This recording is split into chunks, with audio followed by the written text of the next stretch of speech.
Data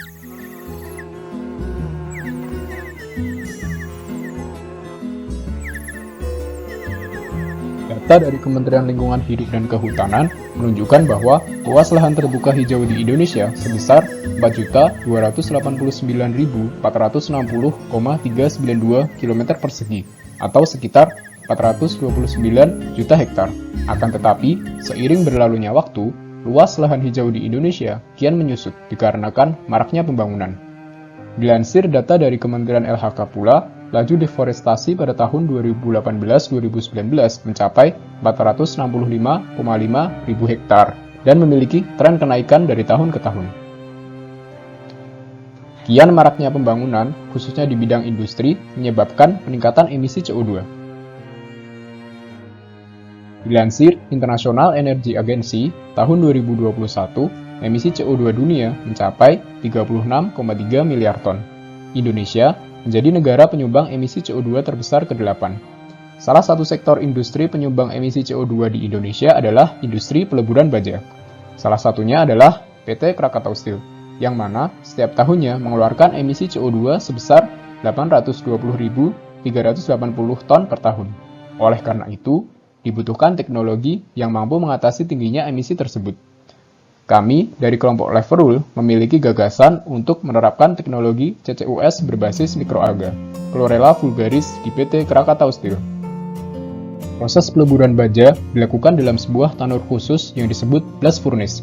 Emisi karbon dari blast furnace dihasilkan dari reaksi reduksi biji besi menggunakan kokas hingga menjadi besi leleh atau yang dinamakan hot metal. Berdasarkan perhitungan mass balance oleh kelompok kami, didapatkan bahwa emisi CO2 blast furnace adalah sebesar 0,746 ton CO2 per ton hot metal yang dihasilkan.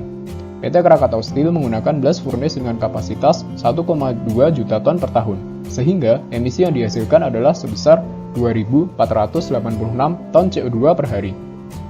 Sebagian besar gas buang di PT Krakatau Steel telah digunakan untuk mengenerate energi listrik dengan menggunakan teknologi TRT atau Top Pressure Recovery Turbine. Mekanismenya adalah gas buang bertekanan digunakan langsung untuk memutar turbin yang tersambung pada pembangkit listrik. Dengan teknologi tersebut dapat dihasilkan energi listrik dan juga telah dilakukan utilisasi gas buang sehingga emisi CO2 berkurang sebesar 336.256 ton CO2 per tahun. Berikut ini merupakan desain dari photobioreaktor yang akan digunakan sebagai carbon capture.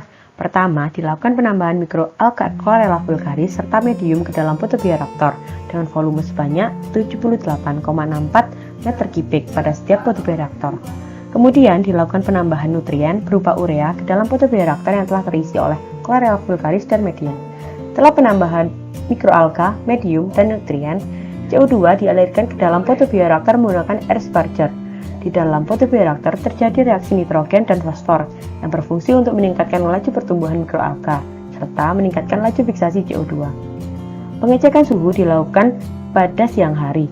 Hal ini bertujuan untuk menjaga chlorella pada temperatur optimum yaitu 25,28 derajat Celcius. Jika melebihi temperatur tersebut, maka akan dilakukan penyemprotan air menggunakan water spray untuk menurunkan temperatur photobioreaktor.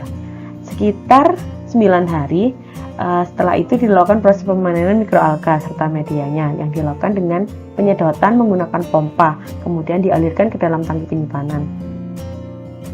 Tangki penyimpanan hasil panen mikroalga akan diproses lebih lanjut. Yang pertama menggunakan filter untuk memisahkan antara fasa padat dan juga fasa cair. Fasa padat berupa mikroalga akan dikeringkan dan diolah lebih lanjut menjadi produk akhir berupa pelet sebagai pakan hewan. Sedangkan untuk fasa cair akan dilakukan separasi antara biofuel dan juga medium air. Air tersebut akan dialirkan menuju wastewater treatment sebelum digunakan kembali sebagai medium pada photobioreaktor. Sedangkan untuk biofuel akan disimpan pada tangki sebelum dilakukan distilasi untuk pemurnian biofuel tersebut. Big change start with small step. Sekian, terima kasih.